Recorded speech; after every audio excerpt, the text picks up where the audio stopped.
工业革命之后的数百年里，有无数的公司诞生，也有无数的公司倒闭，但总有一些公司能够站在科技的浪潮之巅，成为拓荒的引领者、开创者，然后屹立在时间的洪流之中，改变整个世界。对于这些公司，大多数都有着不同的文化和起源，业务也都涉及到了方方面面。但是在美国硅谷，许多公司拥有着相同的特点，它们起源于简陋的车库。而这一期手机简史的主角也和车库有着不解之缘。Hello， 大家好，我是王炯，欢迎收看小白测评久违了的手机简史系列。我们终于开了这个我们之前本来不计划开的苹果的坑，要么就不做，要做我们就把它做好。这次我们计划用3期视频的时间来把这家目前全球市值最高的科技公司掰开了、揉碎了，展现给大家。买二手机上小白有品 APP，3天无理由退货，180天保修，原装正品，国行带票，新人专属无门槛优惠券，有手机有电脑，还有各类3C 数码尖货，赶紧搜索上车，各大应用商店均有下载。1938年，从斯坦福大学毕业的2个穷学生威廉·惠利特以及大卫·普克德，凑了538美元租下了一家破旧的木质车库，并且在第2年注册了他们的第一家公司。这家公司就是美国硅谷的鼻祖惠普。按照惯例，我们同步一下时间线啊，在此时，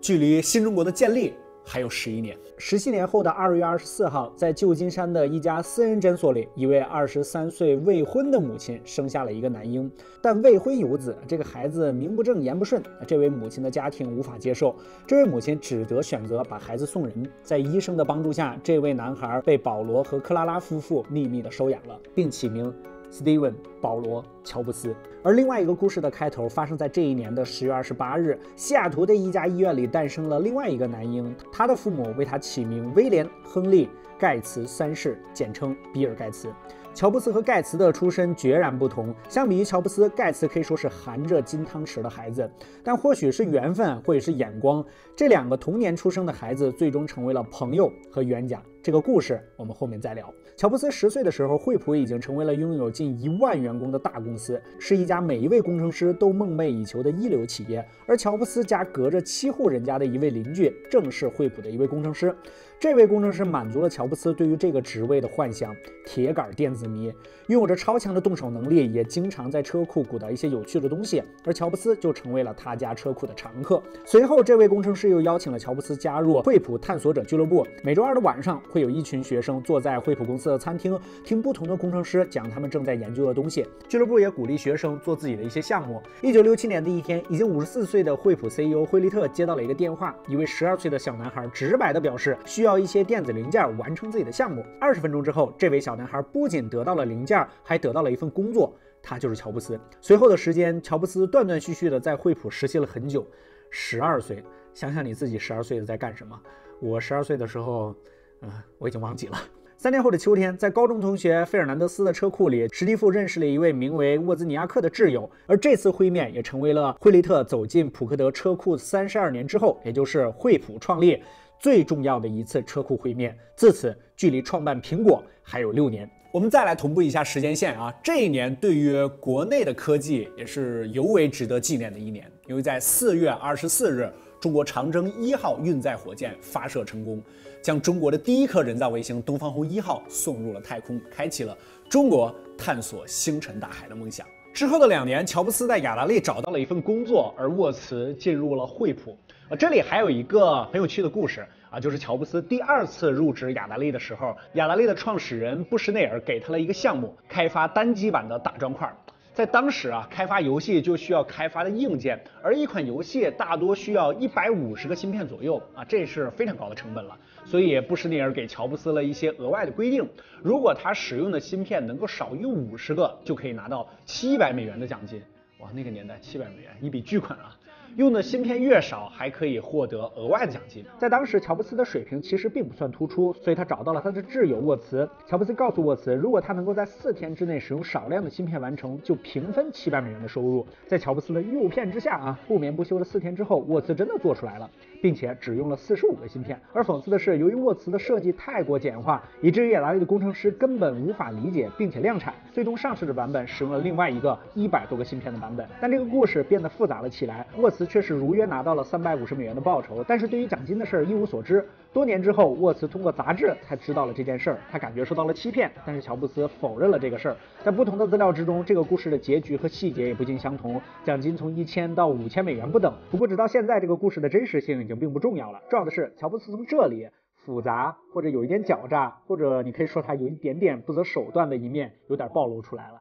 这和沃茨截然相反。1975年3月，沃茨的一位朋友告诉沃茨，有一个叫做佳酿计算机俱乐部举办了开创以来的第一个聚会，而这个聚会的地点就在俱乐部一位创始人的车库啊，又是车库。美国的车库文化确实很浓重啊。在聚会上，沃茨见到了当时首个商业成功的个人电脑8800以及一枚微处理器的规格表，这样呢冒出了一个想法，利用微处理器，它可以把键盘、显示器和计算器整合到一台设备里，而不是当时一个由一堆开关和数码管组成的铁盒子。这个想法就成为了最初 Apple 计算机的草图。趁着在惠普工作的便利，沃茨白天在公司上班，晚上就研究自己的构思原型。3个月之后，他成功了。当沃茨在键盘上敲下几个字符，并被立刻显示在屏幕上的时候，乔布斯也为之震惊。随后，乔布斯帮助沃茨完善这台电脑，还从英特尔白嫖了一块 DRAM 的芯片。之后，乔布斯便和沃茨一起参加佳酿计算机俱乐部的聚会。这个时候的聚会已经拥有了100多位爱好者，其中就包括比尔盖茨。在这里，盖茨和乔布斯萌生了相同的想法：付费。他们的劳动成果应该有所回报。在之前的聚会上，一些成员复制了比尔盖茨和保罗艾维为8800编写的 BASIC 语言编译器，并且相互分享，这让盖茨非常震惊，并写下了一封著名的信件。在信里，盖茨称这个行为是盗窃。同时，乔布斯也说服了沃茨不再免费送出 Apple 1的草图，而是印刷好电路板再进行销售。乔布斯也确实着手了这个计划，他找到了在雅达利工作的熟人，让他帮忙绘制电路板并制作，这需要1000多美元。为了筹集资金，乔布斯卖掉了自己的汽车，沃茨卖掉了自己的惠普计算器，最终2个人筹集到了1300美金作为初始资本，并在一次讨论中定下了公司的名字——苹果电脑。现在只欠东风来帮忙了，而这个东风就是乔布斯在雅达利工作的时候认识的朋友韦恩。乔布斯需要韦恩帮忙劝说沃茨同意将自己的设计归他们苹果电脑公司所有。沃茨是一个相对来说比较传统的人，他在惠普的公司完成的设计，他认为惠普有权了解一下啊，他确实也这么做了。非常实在的一个人啊。1976年的春天，沃茨把自己的设计展示给了在惠普公司的老板和高级经理。高级经理觉得非常有趣，然后拒绝了他。这个产品并不是惠普能够接受和生产的，这让沃茨放了心，他可以将自己的设计彻底归为苹果公司所有了。在这一年的愚人节，乔布斯在韦恩的公寓里起草了合作协议，协议里面写道，沃茨负责电子工程的执行，乔布斯负责电子工程和市场营销，韦恩则负责机械工程以及文案工作。苹果电脑公司就由他们3个人这样正式成立了。韦恩还为公司绘制了第一个 logo， 牛顿坐在苹果树下。但是韦恩马上就后悔了，因为他看到乔布斯准备借钱了。韦恩曾经当过老板，自己开过一家销售老虎机的公司，但是生意不佳倒闭了。乔布斯的借钱让韦恩想到了自己的经历，他害怕再次遇到这种情况，于是种种情况下，苹果公司又变成了乔布斯和沃茨2个人的了。有了公司，电路板也印刷成功了。乔布斯和沃茨决定在佳酿计算机俱乐部的聚会上展示自己设计的 Apple 1。Apple 1拥有微处理器、8K 的内存，你没有听错，是8K 啊，以及他们自己编写的 BASIC 语言程序。他还强调这个产品和8800的不同，它只需要用户拥有一个键盘和显示器就可以使用，而不像8800还需要扩展硬件才能够显示输出。但 Apple 1使用的是2流的微处理器，摩托罗拉的6800，而当时最先进的微处理器是英特尔的8080，这让大家并不是很感兴趣。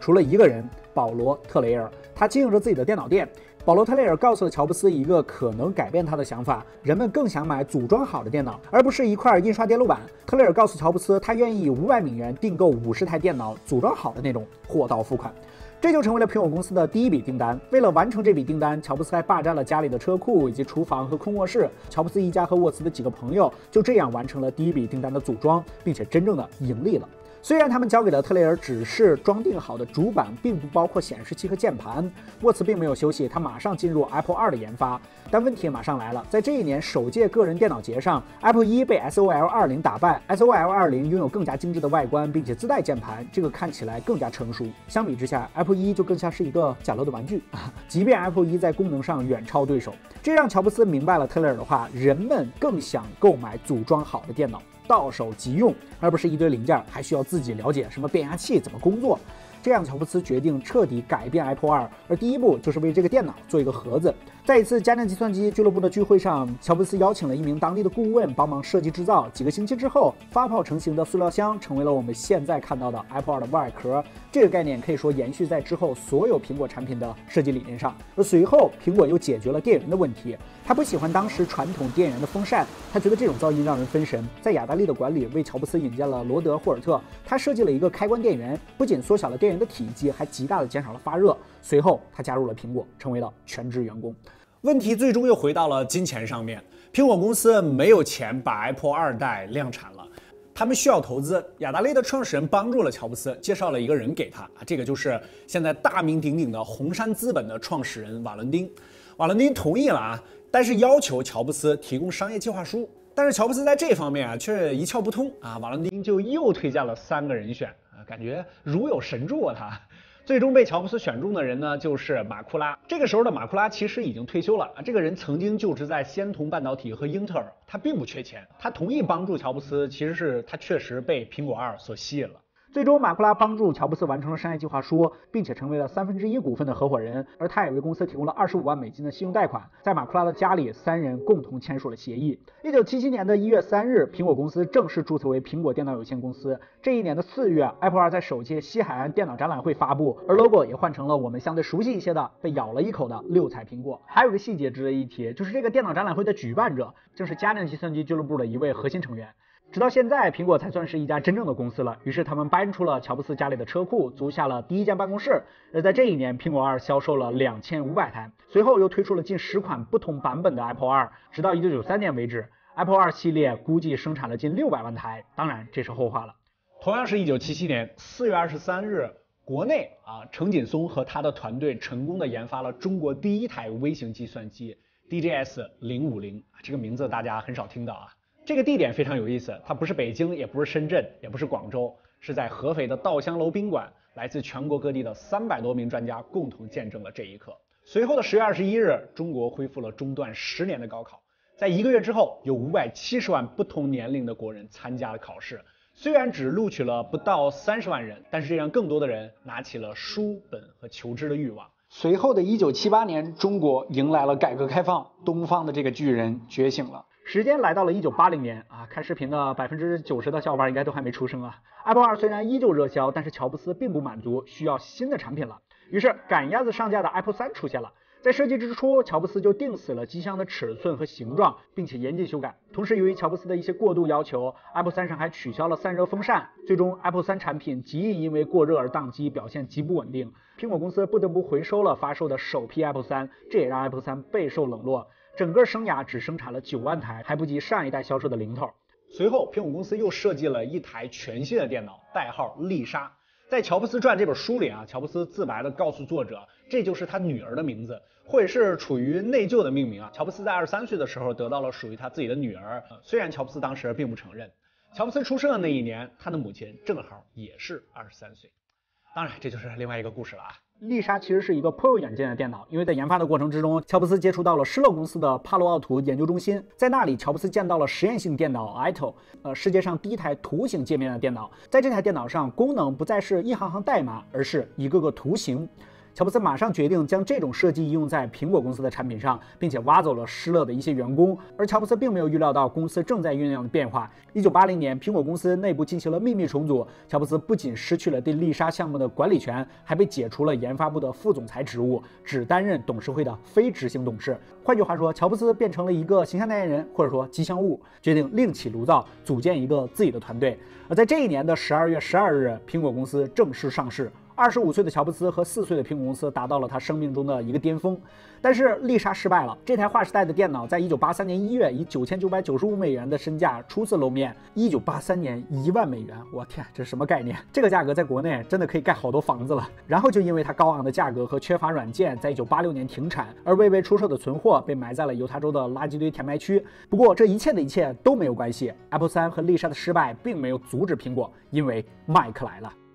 2020年是苹果公司创立的第44年。有一个故事是这样的有人问乔布斯你觉得硅谷最伟大的公司是哪家？乔布斯并没有告诉他是苹果公司，而是带着那个人从他的家中出来，走了10几个街区，来到了爱迪逊大街的367号那个著名的车库面前。一字一句地念出了地标牌匾上的字“硅谷诞生地”，然后说这就是硅谷最伟大的公司。而在这个车库里诞生的公司，就是我们开头提到的惠普。这个结尾是不是有点意外啊？我们在讲苹果是吧？我们不清楚这个故事是不是真的啊？但有趣的是，惠利特也是一个调皮捣蛋、偏科严重的坏学生，而普克是谦逊、安静、受欢迎的好学生。这和乔布斯和沃茨的组合非常相似，只是乔布斯从来都不掩盖他的缺点，脾气暴躁。不修边幅啊，喜欢虚张声势，控制欲也极强，而且特别爱哭啊。这个你是不是以前不知道？在近60万字的乔布斯传里，乔布斯哭了22次，但这或许也是乔布斯的优点，展示最真实的自己。乔布斯在斯坦福大学演讲的时候说过，我觉得非常有意义的一句话 ：Don't let the noise of others' opinions drown out your own inner voice. And most important, have the courage to follow your heart and intuition. They somehow already know what you truly want to become.Everything else is secondary. 而他自己正是这段话最好的诠释了。OK， 小白测评手机简史苹果的第1期，我们就先跟大家讲到这儿。还是跟之前的类似啊，第1期视频呢，大家可能听了这些内容稍微有一些晦涩，但是这些都是这家伟大公司诞生的发端。他们是如何开始的？后面随着时间线推移呢，大家对他们的产品可能就比较熟悉一些，共情就比较多了。博观点体验，小白测评手机简史系列苹果的第2期，我们再见，拜拜。This is my apple. Apple, the most personal computer.